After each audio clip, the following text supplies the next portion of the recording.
Rakesh sir, सवाल अब ये भी जब एफआईआर हो जाती है, मुकदमा हो जाता है, सवाल ये भी हो जाता है कि क्या अब टीचर्स डर जाएंगे, पीछे हट जाएंगे अपने आंदोलन से, या आंदोलन एक बड़ा रूप लेगा? नहीं, एफआईआर से नहीं डर रहे हैं। और एफआईआर का हम सबको पहले से भी पता था कि एफआईआर तो होनी होनी है, क्योंकि सरकार ये पहला कदम उठाती है। लेकिन ना तो पुलिस की मार से डरते हैं, अगर लिमिट में मारा जाए तो। जो कल मारा गया तो उससे नहीं डर है, वो सब झेला जाएगा। एफआईआर का भी कोई दिक्कत नहीं है। नीतू मैम खुद भी वकील हैं, तो सारे बच्चों पे भी जो एफआईआर हो रही हैं उसको भी मैम टैकल कर रही है, इनकी टीम टैकल कर रही है। टीचर्स पे जो एफआईआर हो रही हैं उनको भी टैकल किया जा रहा है। तो वो बड़ा इशू नहीं है हमारे लिए। मैम उतना सा पहले भी झेलती आई हैं, पीछे भी जितने भी इस तरह के प्रोटेस्ट हुए उनमें मेन इशू ये है कि आउटकम नहीं आ रहा। और आउटकम जो आना है वो तब आना है जब हमारी डीओपीटी मंत्री से बात होगी या डीओपीटी के अधिकारियों से बात होगी। अभी हमारी एक्चुअल में जो मांग है, जिन आदमियों से हमें अपना हक लेना है, हम डायरेक्टली उन आदमियों तक ही नहीं पहुंच पा रहे, अपनी बात डायरेक्ट तक नहीं पहुंचा पा रहे हैं, तो फिर कैसे होगा। अभी मेरे बहुत सारे ऐसे स्टूडेंट हैं जो डीओपीटी मंत्रालय में काम करते हैं, तो मेरी उनसे बात हो रही थी। तो उन्होंने कहा कि सर, यहाँ तो जो आईएएस लोग भी उन अभी लोग में उनको कुछ पता ही नहीं इस मैटर के बारे में। लेकिन अब सोशल मीडिया पे आंधी चली हुई है, सांसद आपकी वीडियो शेयर कर रहे हैं, आप कह रहे हैं सरकार को पता कह रहे नहीं हैं है, कि डीओपीटी मंत्री को पता नहीं है। सर, ये तो सर पुलिस ये कर रही है कि आपको यहाँ से उठा के यहाँ से उठा के यहाँ, ये तो पुलिस पुलिस खेल रही है आपके साथ। अभी आपका रिप्रेजेंटेशन हमारे पास तो आया ही नहीं, हमारे पास तो किसी पुलिस की तरफ से इस तरह से कोई भी इंफॉर्मेशन ही नहीं है। तो मेरा सवाल दिल्ली पुलिस से यही है, सवाल नहीं, हाथ जोड़ के प्रार्थना है। आप एफआईआर किया, हम स्वागत करते हैं। हमारे साथ जो बदसलूकी हुई स्वागत करते हैं। बस एक काम तो दिल्ली पुलिस करा ही सकती है कि जिनसे हम मिलने गए थे, एटलीस्ट हमें उनसे मिलवा तो दिया जाए। सिर्फ 4 लोग जा रहे थे मिलने के लिए। वो 18 से 20 सेकंड का एक टाइम था, जिस समय पे ये तय हो गया था कि आप 4 लोगों को भेज रहे हैं, और हम भी श्योर हो गए थे कि 4 ही लोग जाएंगे। लेकिन उस 18 से 20 सेकंड के इंटरवल पे एक आंधी आती है पुलिस की, और उसमें बहुत सारे पुलिस वाले होते हैं। और आप जानते हैं फोर्स के आदमी का हाथ कितना मजबूत होता है। और जो पढ़ाने वाले टीचर हैं वो सब, मैं तो किसान का बेटा हूँ, तो हमें तो मिट्टी का रंग पता है, और हमने तो धूप गर्मी झेली हुई है। लेकिन नीतू मैम हो, अभिनय सर हो, ये लोग तो एसी में रहने वाले लोग हैं। मैम को कहाँ कहाँ से धकेल के खींच के लाए हैं। इतने टीचर हैं, उनके कानों पे ऐसे ऐसे झापट लगे हैं, 3 3 दिन तक सूजे रहना उनको, तो उनकी क्या हालत होगी। लेकिन चलिए, वो सब भी झेला जाएगा। अब असली लड़ाई ये है कि अब हमारी आवाज़ वहाँ तक पहुँची या नहीं पहुँची हमें नहीं पता। अब या तो ये सरकार का काम है कि हमारी मुलाकात कराए उन अधिकारियों से, उन डीओपीटी मंत्री से, कि हम अपनी बात वहाँ रख पाएँ। तो अभी तो हम अपने आंदोलन के बिल्कुल आरंभिक चरण पे भी ठीक से नहीं पहुँचे हैं।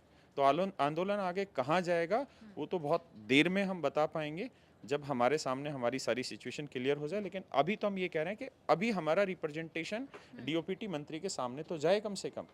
माँग रखने में क्या ही बिगड़ जाएगा सरकार का। जी। राकेश सर, आप क्या कहेंगे आखिरी बात अपनी सरकार से? बहुत चर्चा हुई, बहुत तस्वीरें देखने को मिली। मैं एफआईआर देख रही थी, उसमें ये भी लिखा गया कि कुछ लड़के, कुछ लोग पार्लियामेंट हाउस ब्रीच कर सकते थे। इससे सिक्योरिटी का मसला जो है वो ज़्यादातर बनता हुआ दिख रहा है इसमें मुझे। नहीं, इसमें था क्या मैम कि टोटली 30 आदमी थे जी। टोटल। उन 30 के अलावा बाकी मीडिया पर्सन्स थे। अगर टोटल कुल मिला के गिनती करें तो 40 लोग थे मैक्सिमम। और उनमें सारे के सारे टीचर्स थे, एक भी सिंगल स्टूडेंट नहीं था। तो ये कहना कि हम किसी तरीके की कोई हरकत कर देते, पहली चीज़ कि हम सब वो लोग हैं जिनके यूट्यूब चैनल पे 8 8 10 10 मिलियन सब्सक्राइबर हैं। तो हम ऐसे लोग नहीं हैं कि जिनको वहाँ अननोन लोग हैं और जिनको जाके वहाँ कुछ हंगामा करना है। जिन लोगों ने, पुलिस ने जो हमारे साथ सलूक भी किया, तो उसके बाद वो पुलिस वाले हमसे सॉरी भी बोल रहे थे। क्यों? क्योंकि हमसे ही तो पढ़ के गए हुए हैं। हम जैसे टीचरों ने तो पढ़ा रखा है। जितने बच्चे तो सारे मुझे पढ़े हुए हैं, मैम से पढ़े हुए हैं, सर से पढ़े। तो सब ने सॉरी बोला, बस में बैठ बैठ के सॉरी बोला कि करें क्या सर, हम भी अपनी नौकरी कर रहे हैं। और वो जितने सपोर्ट कर सकते थे कर रहे थे। तो ये तो सरासर मतलब बेहुदगी है कहना कि वहाँ कोई भी गलत हरकत हो सकती थी, बिल्कुल नहीं हो सकती थी। उन्होंने खुद आश्वासन दिया कि ठीक है, हम साहब से बात करते हैं, अफसर से बात करें, डीसीपी साहब से बात कर रहे हैं, और 4 लोगों को परमिशन देंगे। उस मैंने कहा कि 18-20 सेकंड का टोटल टाइम लगा था इस परमिशन की बात करने में, और इतने में ही सब कुछ हो चुका था। दूसरी चीज़ ये है कि हमारा पहला काम ये था कि हम पूरे भारत के युवा को एक साथ अपनी आवाज़ पहुंचा दें। हमने पहुंचाई, हमने मीडिया न्यूज़ चैनल तक पहुंचा रही है, अभी भी हम वही काम करने लग रहे हैं। अब जो गेंद है ना, वो हमारे पाले में नहीं है, वो गेंद है सरकार के पाले में। वो गेंद है डीओपीटी मंत्रालय के पाले में। अब डीओपीटी मंत्रालय क्या जवाब देता है, इसके ऊपर हमारा एक्शन रहेगा। अगर जैसे इस समय बहुत सारे बच्चे इसलिए बैठे हुए हैं, अपने घरों पे भी परेशान हो रहे हैं, कुछ बच्चे जंतर मंतर पे भी इकट्ठे हो रहे हैं सुबह से, वो ये समझ नहीं पा रहे कि आगे करना क्या है। टीचर गाइड नहीं कर पा रहा है। टीचर गाइड इसलिए नहीं कर पा रहा क्योंकि टीचर ने अपने हाथ से बॉल सजा धजा के डीओपीटी की तरफ फेंक दी है। वो फेंकी है सोशल मीडिया के थ्रू, आप जैसे मीडिया न्यूज़ चैनल के थ्रू। अब डीओपीटी मंत्रालय जवाब देगा कि उनको क्या करना है क्या नहीं। और दूसरी चीज़ ये है कि ये जितने भी टीचर्स हैं, जैसे बहुत सारे सोशल मीडिया हैंडल ऐसे हैं जो अब एंटी कैंपेनिंग भी हमारे स्टार्ट करने लग गए हैं। अभी मैं देख रहा था कि मुझे लगता है कि शायद कल ट्रेन भी कराएंगे ये लोग, कुछ अपोजिशन जो हमारे अपोजिट हैं, जो कोचिंग को कोचिंग माफिया बोल रहे हैं वो। तो उन सबको हम ये कहना चाहते हैं कि जितने भी लोग ये प्रोटेस्ट में थे ना, ये एक भी सिंगल ऐसी कंपनी नहीं थी जो फंडेड कंपनी हो।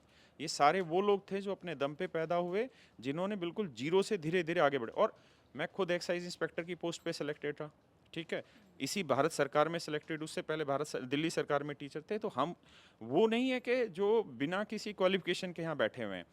आज के समय में जितनी भी ऐसी एजुकेशनल कंपनियां हैं, एडटेक हैं, जिन्होंने फंडिंग ले रखी है, एक भी फंडिंग कंपनी का ओनर बाहर आके जबान नहीं निकाल पाया। एक भी सिंगल आदमी आके बोल नहीं पाया है, या कुछ जो लेने वाले हैं वो भी नहीं निकाल पा रहे हैं। तो यहाँ तो वो वाला सवाल भी नहीं है जो अभिनय सर ने कहा। तो यहाँ तो ईमानदारी से काम होने लग रहा है। और अब हम तो बस एक चीज़ चाहते हैं, हमारी आवाज़ उन तक पहुँच गई है, कल शाम को सब तक पहुँची है। जब पूरा देश सुन रहा है, दूर दूर के गांव के बैठे हुए लोग फ़ोन करने लग रहे हैं, अरे भाई क्या हुआ, जिनको कोई पता भी नहीं होता। तो सरकार तक ये बात पहुंच गई है। सरकार को ये समझना होगा कि आप एक ब्लाइंड बच्चे को, एक अंधे बच्चे को जम्मू से सेंटर देते हैं एग्ज़ाम का दिल्ली। एक अंधा बच्चा जम्मू से दिल्ली आता है, और जब वो दिल्ली आता है तब उसे पता चलता है कि उसका सेंटर बदल दिया गया है, दिल्ली नहीं, अब वो वापसी जाने लग रहा है। तो आप सोचिए क्या वो बच्चा देगा एग्ज़ाम? नहीं।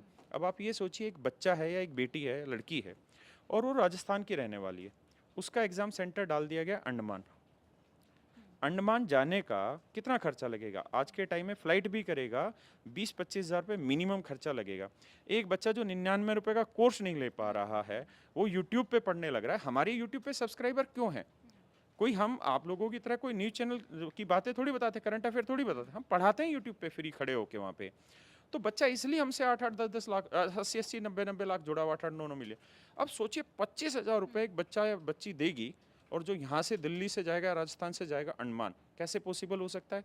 उस भारत से, उस भारत के गांव से, जहाँ आज भी लड़की को अकेले नहीं निकलने दिया जाता है, लड़की के साथ उसका भाई जाएगा या उसकी माँ जाएगी, और आप उससे उम्मीद कर रहे हैं कि एक लड़की वहाँ जाए, और फिर एसएससी की तरफ से जवाब ये आता है कि हम अपने टाइम पे धक्के खा के जाते थे। अरे सर, आप अपने टाइम पे धक्के खा के जाते थे, तो आप अपनी औलाद को भी तो एक दिन धक्के खिला दीजिए, एक दिन उनको भी तो भेजिए।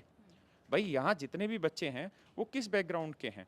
कोई प्राइवेट स्कूलों के पढ़े हुए थोड़ी बच्चे हैं, सारे सरकारी स्कूलों के पढ़े हुए बच्चे हैं। तो अब इस चीज़ में तो मुझे लगता है कि कहीं से कहीं तक भी औचित्य नहीं है कि इसका कोई जवाब दिया जाए। अब जो हमारे अगेंस्ट कैंपेनिंग स्टार्ट होने लग रही कोचिंग माफिया, तो शायद उन लोगों को समझ नहीं आ रही कि अगर आप आज सही गलत की पकड़ नहीं कर पा रहे हैं तो फिर कब इस देश में सुधार होगा। और हम ही तो लोग हैं जो हमेशा बीजेपी बीजेपी बीजेपी करते आए हैं। हम ही लोगों को तो 2014 में उम्मीद थी कि 2013 में हमने आंदोलन किया इसी एसएससी के खिलाफ, जहाँ पेपर लीक होने की घटनाएं होने लग रही थी। तो हमें ये था कि अब मोदी जी आए हैं, मोदी जी हमेशा ये कहते थे मैं चाय बेच के आया, तो हमें पता था यार एक गरीब आदमी है, राहुल गांधी विदेश से आया, उसको क्या पता। लेकिन मोदी जी तो इसी देश के रहने वाले हैं, वो तो इसी गरीबी से उठ के आए हैं। तो हमें लगता था कि शायद मोदी जी तुरंत पहचानते होंगे कि इस गरीब को दिक्कत है और गरीबी को दूर करना और इन बच्चों को समस्या है। आप ये देखिए, रेलवे के ऊपर मैंने आपके साथ डिस्कशन किया। अब 28 जुलाई को कोर्ट ने क्या आदेश दे दिया कि अब रेलवे ग्रुप डी की जो वैकेंसी थी उसके ऊपर कोर्ट ने लगा दिया स्टे। कैट के पास वापसी भेज दिया मुद्दा। किसकी कमी से चला गया? रेलवे मंत्री के, ना रेलवे डिपार्टमेंट की वजह से चला गया। अब आप मुझे बताइए ये बच्चे कहाँ जाए? थोड़े बहुत बच्चों ने फॉर्म नहीं भर के ना, 1.25 करोड़ बच्चे फॉर्म भरे बैठे हैं। अब वो बच्चे किसी ना किसी दिन तो गुस्सा फूटेगा, कहाँ जाएंगे वो बच्चे? उस दिन कौन कोचिंग माफिया आएगा?